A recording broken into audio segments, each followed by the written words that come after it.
अभी इंडिया से जितने सारे लोग, अभी मैं अगर बात करूं कि जितनी जो बड़ी बड़ी कंपनियां हैं, नियॉम की, आपको पीआईएफ की, जितनी बड़े बड़े ऑर्गेनाइजेशंस हैं, उनके जो मैनेजिंग डायरेक्टर्स हैं, सीईओ हैं, वो सब इंडियंस हैं। ठीक है, तो ऐसा कुछ भी नहीं है कि कोई यूरोपियन या अमेरिकन जो है ना, ये पहले का माइंडसेट था जो कि जहाँ पर कि लोग जो है वो थोड़ी सी ये होते थे कि साहब they were getting impressed by white skin.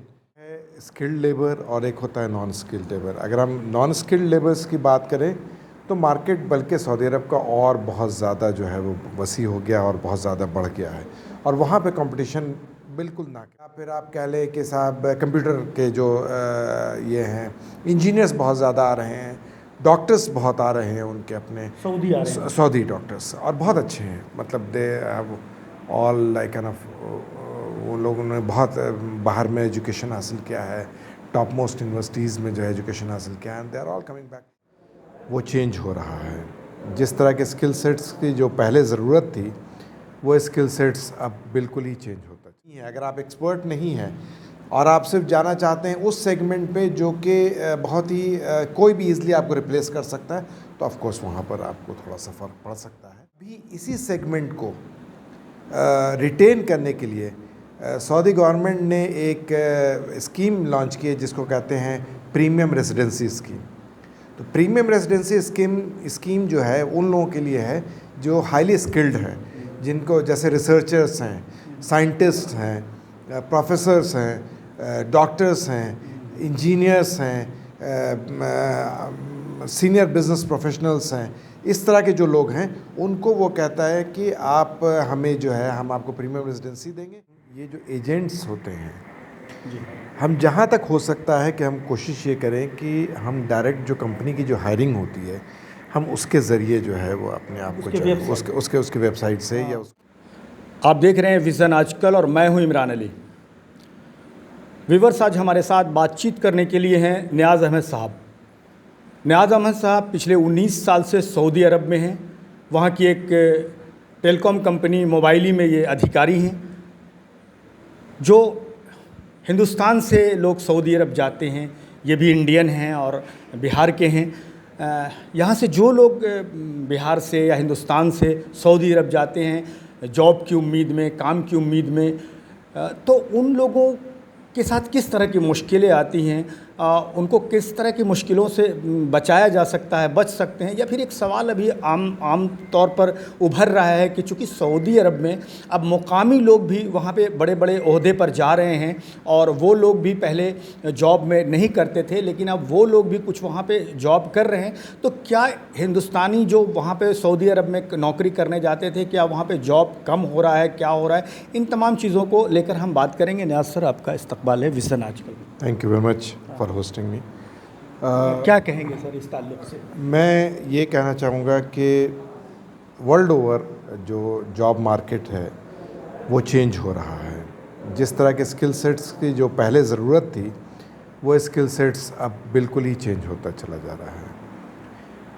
एक होता है स्किल्ड लेबर और एक होता है नॉन स्किल्ड लेबर। अगर हम नॉन स्किल्ड लेबर्स की बात करें तो मार्केट बल्कि सऊदी अरब का और बहुत ज़्यादा जो है वो वसी हो गया और बहुत ज़्यादा बढ़ गया है, और वहाँ पे कंपटीशन बिल्कुल ना के बराबर है। क्योंकि लोकल्स इंटरेस्टेड नहीं हैं उस मार्केट्स उस सेगमेंट में जाने के लिए। तो जैसे वेल्डर्स हैं या आईटीआई टेक्नीशियंस हैं या फिर जो कंस्ट्रक्शन के जो वर्कर्स हैं, इस तरह के जितने भी लोग हैं उनको किसी किस्म के उनको हर तरह से वहाँ पर कोई भी आपको कंपटीशन नहीं है, they are not interested in that. लेकिन जहाँ पर बात आती है स्किल्ड लेबर की, जहाँ पर बात आती है स्पेशलाइज्ड लेबर की, तो वहाँ पर भी अगर जो क्रीम सेगमेंट है, फॉर एग्ज़ाम्पल मैं आपको बताऊं कि जो फाइनेंस सेक्टर है वहाँ पर, जैसे कि जो फाइनेंशियल मैनेजमेंट के जो लोग हैं, जो हाईली स्किल्ड लेबर्स, वो सब they are looking for the specialist. लेकिन जो मिडिल टियर है, मिडिल टियर के अंदर में ऑफ कोर्स उनके अपने बंदे आ रहे हैं और बहुत तेज़ी में आ रहे हैं, और वो लोग जो है वो जैसे कि आप अप टू मैनेजर लेवल, वो जनरल जो है, जैसे कि आप कहें कि अकाउंटेंट्स हैं या फिर आप कह लें कि साहब कंप्यूटर के जो ये हैं इंजीनियर्स बहुत ज़्यादा आ रहे हैं, डॉक्टर्स बहुत आ रहे हैं उनके अपने सऊदी आ रहे हैं। सऊदी डॉक्टर्स, और बहुत अच्छे हैं, मतलब they have all like an of, वो लोगों ने बहुत बाहर में एजुकेशन हासिल किया है, टॉप मोस्ट यूनिवर्सिटीज़ में जो है एजुकेशन हासिल किया है, and they are all coming back. In addition to that, ख़ास तौर पे जब मलिक अब्दुल्ला जब बादशाह बने थे उस वक्त में उन्होंने बहुत सारी यूनिवर्सिटीज़ खोली थी सऊदी अरब के अंदर में, और उससे जो प्रोडक्ट्स जो निकले हैं तो वो काफ़ी बड़ी तादाद में क्या निकले। यहाँ से जो लोग जा रहे हैं उस पर कुछ असर पड़ेगा क्या? नहीं, एज सच कोई सच मुझे नहीं लगता कि बहुत ज़्यादा असर पड़ेगा। द रीज़न बीइंग इज़ कि अगर आप स्पेशलिस्ट नहीं हैं, अगर आप एक्सपर्ट नहीं हैं और आप सिर्फ जाना चाहते हैं उस सेगमेंट पे जो कि बहुत ही कोई भी ईज़िली आपको रिप्लेस कर सकता है, तो ऑफ कोर्स वहाँ पर आपको थोड़ा सा फ़र्क पड़ सकता है।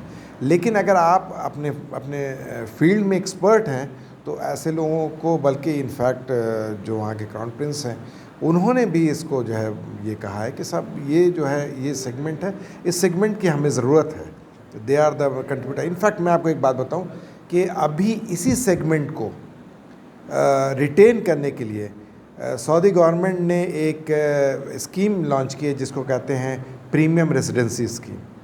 तो प्रीमियम रेजिडेंसी स्कीम जो है उन लोगों के लिए है जो हाईली स्किल्ड हैं, जिनको जैसे रिसर्चर्स हैं, साइंटिस्ट हैं, प्रोफेसर्स हैं, डॉक्टर्स हैं, इंजीनियर्स हैं, सीनियर बिजनेस प्रोफेशनल्स हैं, इस तरह के जो लोग हैं उनको वो कहता है कि आप हमें जो है हम आपको प्रीमियम रेजिडेंसी देंगे। फर्स्ट पहला जो है वो जो रिन्यूअल है वो 5 साल का है, उसके बाद सेकंड रिन्यूअल अनदर 5 इयर्स का है, and they are saying right now कि आप हो सकता है कि हम इसको परमानेंट रेजिडेंसी में भी कन्वर्ट कर दें। तो इससे ये पता चलता है कि ऐसा नहीं है कि वो कोई जो फॉरेनर्स हैं उनके वो ख़िलाफ़ जा रहे हैं, बल्कि वो सिर्फ ये चाह रहे हैं कि जो स्किल्ड हैं, जो अच्छे लोग हैं, जो कि वक्तन उनकी जो इकॉनमी को सस्टेन करने के लिए, उनके इकॉनमी को बूस्ट करने के लिए जिन लोगों के स्किल सेट्स वो लोग कहा जाता है कि इंग्लिश कंट्री का दबाव ज़्यादा बढ़ रहा है, वहाँ के लोग ज़्यादा वहाँ पे इन्वॉल्व हो रहे हैं बनिस्बत इंडियन के, पाकिस्तानी के, बांग्लादेशी के। मैं उसके उल्टा बोलूँगा। देखिए ऐसा है कि अभी इंडिया से जितने सारे लोग, अभी मैं अगर बात करूं कि जितनी जो बड़ी बड़ी कंपनियां हैं, नियॉम की, आपको पीआईएफ की, जितनी बड़े बड़े ऑर्गेनाइजेशंस हैं उनके जो मैनेजिंग डायरेक्टर्स हैं, सीईओ हैं, वो सब इंडियंस हैं।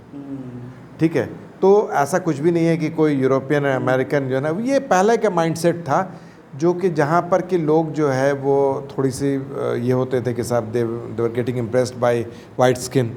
अब वो उस तरह की बात नहीं रही। अब वो जाहिर सी बात है वो वही पढ़े लिखे हो रहे हैं, तो धीरे धीरे उनको भी इस बात का एहसास हो रहा है कि नहीं, हमें एक्चुअली जो है जो लोग जिन लोगों को एक्सपीरियंस है ऑफ हैंडलिंग थिंग्स, वो लोग जो है वो उन लोगों को हम साथ लाएं, और वो लोग जो है। चलिए सर, आखिरी सवाल, जो लोग जो व्यूवर्स देख रहे हैं हमारे, आप चूँकि 19 साल से सऊदी में हैं, बड़े पद पर हैं, बहुत सारी सिचुएशन आपने देखे होंगे, बहुत सारी बातें आपके सामने से गुजरी होंगी। जो इंडियन सऊदी जाना चाहते हैं उनके साथ कभी कभी ये सुनने को आता है कि किसी मुश्किल में फंस गए, किसी गलत वीज़ा में फंस गए, वहाँ जाकर वो कुछ जिस जॉब के लिए जाना चाहते थे वो नहीं मिला, कुछ और मिल गया, वो धोखे के शिकार हो गए। इस तरह की जो चीज़ें हैं उनके अवेयरनेस के लिए आप क्या उनको मशवरा देंगे, क्या आपका पैगाम होगा? देखिए, सबसे इम्पॉर्टेंट चीज़ तो ये है कि हम ये जो एजेंट्स होते हैं जी, हम जहाँ तक हो सकता है कि हम कोशिश ये करें कि हम डायरेक्ट जो कंपनी की जो हायरिंग होती है हम उसके ज़रिए जो है वो अपने आप को उसके वेबसाइट से या उसको जो है ना, प्लस कई बार कि क्या होता है कि जैसे अगर हमको कोई ऑफ़र आने वाला होता है या हमको किसी कंपनी के बारे में हमें जाने का हमें इंटरेस्ट होता है, तो हम उस कंपनी के जो लोग हैं, जो हमारे जो लोग हैं, जो जानने वाले वहाँ पर जो लोग हैं, उनसे पता करवा लें कि भाई ये कंपनी किस तरह की है और यहाँ पर किस तरह का काम जो है वही होता है। कॉन्ट्रैक्ट्स जो है वो हम ज़रूर मांगें। देखिए, ये आपका राइट है, और ये सऊदी जो है वो लेबर लॉ, इनफैक्ट जो मिनिस्ट्री ऑफ लेबर है वो आप यकीन नहीं करेंगे कि अब किस तरह से यूज़र फ्रेंडली हो गया है।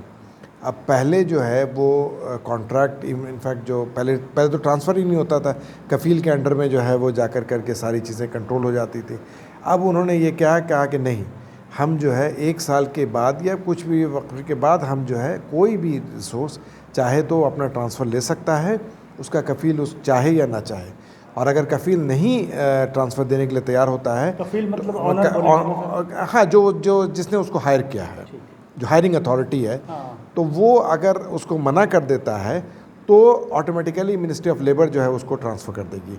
कॉन्ट्रैक्ट जो है वो एक साइट है जिसको कीवा कहते हैं, वो कीवा के अंदर में कॉन्ट्रैक्ट जो है वो अपलोड हो जाता है, जिसमें कि आप जा कर के अपना कॉन्ट्रैक्ट देख सकते हैं कि क्या टर्म्स एंड कंडीशंस हैं, किस तरीके से क्या किस बेसिस पर आपको जो है ना।